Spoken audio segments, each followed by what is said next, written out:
Definisi keperawatan kritis. Keperawatan kritis adalah bidang keperawatan yang menangani pasien yang mengalami penyakit atau cedera yang mengancam jiwa. Perawatan ini biasanya dilakukan di unit perawatan intensif (ICU) dengan tim yang terlatih. Peran perawat kritis. Perawat kritis bertanggung jawab untuk 1. Mendiagnosis dan menangani respon pasien terhadap penyakit yang mengancam jiwa. 2. Memastikan pasien dan keluarganya mendapatkan kepedulian optimal. 3. Memantau tanda-tanda vital pasien dengan mesin. 4. Memberikan perawatan khusus. Beberapa contoh penyakit kritis adalah stroke, penyakit jantung, penyakit paru-paru kronis (PPOK), dan lain-lain. Pada pembelajaran ini, saya akan memaparkan tentang stroke hemoragik.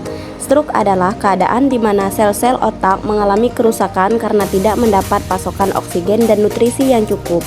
Sel-sel otak harus selalu mendapatkan pasokan oksigen dan nutrisi yang cukup agar tetap hidup dan dapat menjalankan fungsinya dengan baik.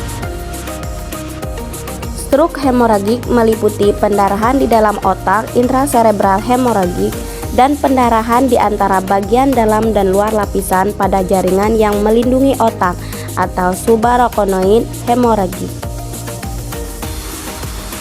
Stroke hemoragik yaitu stroke yang disebabkan oleh pecahnya pembuluh darah di otak sehingga terjadi perdarahan di otak. Hemoragik stroke umumnya terjadi karena tekanan darah yang terlalu tinggi. Hampir 70% kasus hemoragik stroke terjadi pada penderita hipertensi atau tekanan darah tinggi. Hipertensi menyebabkan tekanan yang lebih besar pada dinding pembuluh darah, sehingga dinding pembuluh darah menjadi lemah dan pembuluh darah rentan pecah. Faktor risiko. Faktor-faktor risiko stroke adalah 1. Usia lanjut, hipertensi, tekanan darah tinggi. 2. Serangan stroke sebelumnya atau TIA. 3. Diabetes. 4. Kolesterol tinggi. Dan yang ke-5 atrial fibrilasi. Gejala stroke. Untuk mengetahui tanda-tanda stroke dapat dilakukan dengan mengamati beberapa gejala stroke berikut ini. 1. Kelemahan atau kelumpuhan lengan atau tungkai atau salah satu sisi tubuh. 2. Hilangnya sebagian penglihatan atau pendengaran. 3. Penglihatan ganda. 4. Pusing. Yang ke-5 bicara tidak jelas atau pelo. 6. Sulit memikirkan atau mengucapkan kata-kata yang tepat. 7. Tidak mampu mengenali bagian dari tubuh. 8. Pergerakan yang tidak biasa. 9. Hilangnya pengendalian terhadap kandung kemih. 10. Ketidakseimbangan dan terjatuh. Dan yang ke-11 pingsan. Penyebab stroke hemoragik. 1. Pendarahan cerebri. Pendarahan cerebri termasuk urutan ketiga dari semua penyebab kasus gangguan pembuluh darah otak dan merupakan per-10 dari semua kasus penyakit ini. Perdarahan intrakranial biasanya disebabkan oleh ruptura arteria cerebri. 2. Pecahnya aneurisma. Biasanya pendarahan cerebri terjadi akibat aneurisme yang pecah, maka penderita biasanya masih muda dan 20% mempunyai lebih dari satu aneurisme. Dan salah satu dari ciri khas aneurisme adalah kecenderungan mengalami perdarahan ulang. Penyebab lain dapat menimbulkan infak atau pendarahan. 1. Trombosis sinus dura. 2. Diseksi arteri karotis atau vertebralis. Yang ketiga, vaskulitis sistem saraf pusat. Yang keempat, penyakit moya-moya, oklusi arteri besar intrakranial yang progresif. Yang kelima, migrain. Yang keenam, kondisi hiperkoagulasi. Yang ketujuh, penyalahgunaan obat, kokain atau amfetamin. Yang kedelapan, kelainan hematologis, anemia sel sabit, polisitemia atau leukemia. Yang kesembilan, myxoma atrium. Penata laksanaan. Penata laksanaan umum dengan 5B dengan penurunan kesadaran. 1. Breathing. 2. Blood. Yang ketiga brain. Yang keempat bladder. Yang kelima bowel. 1. Breathing. Pernapasan. Usahakan jalan napas lancar. Lakukan penghisapan lendir jika sesak. Posisikan kepala harus baik, jangan sampai saluran napas tertekuk. Oksigenasi terutama pada pasien tidak sadar. Yang kedua, blood, tekanan darah. Usahakan otak mendapat cukup darah. Jangan terlalu cepat menurunkan tekanan darah pada masa akut. Yang ketiga, brain, fungsi otak. Atasi kejang yang timbul. Kurangi edema otak dan tekanan intrakranial yang tinggi. Yang keempat, bladder, kandung kemih. Pasang kateter bila terjadi retensi urin. Yang kelima, bowel, pencernaan. Defekasi supaya lancar. Bila tidak bisa makan per oral, pasang NGT atau sonde.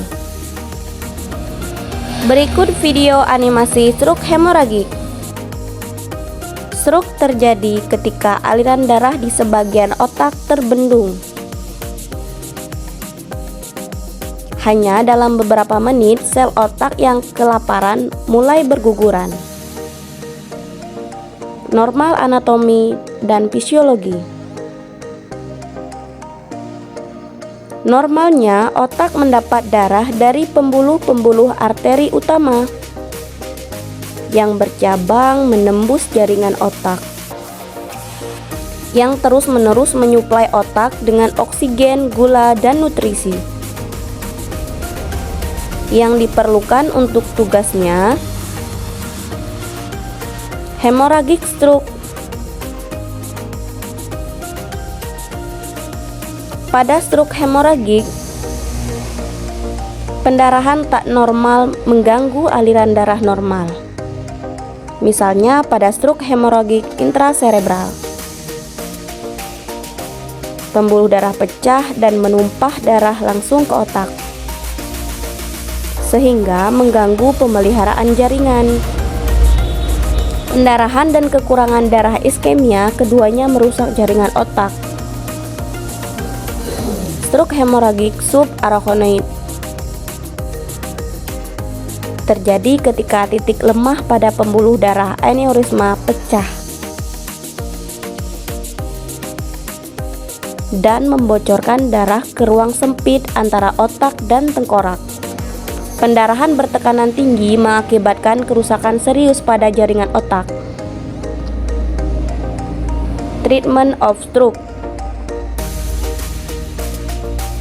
Penanganan segera pada stroke dapat membantu mengurangi cedera sel-sel otak dan kematian karena stroke hemorragik.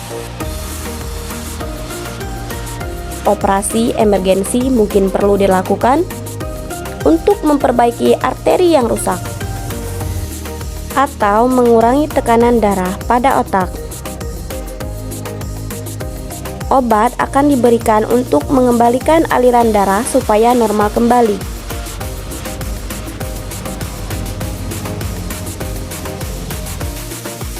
Sekian pemaparan video yang bisa saya sampaikan, semoga bermanfaat. Jangan lupa like, comment, and share ya. Terima kasih. Wassalamualaikum warahmatullahi wabarakatuh.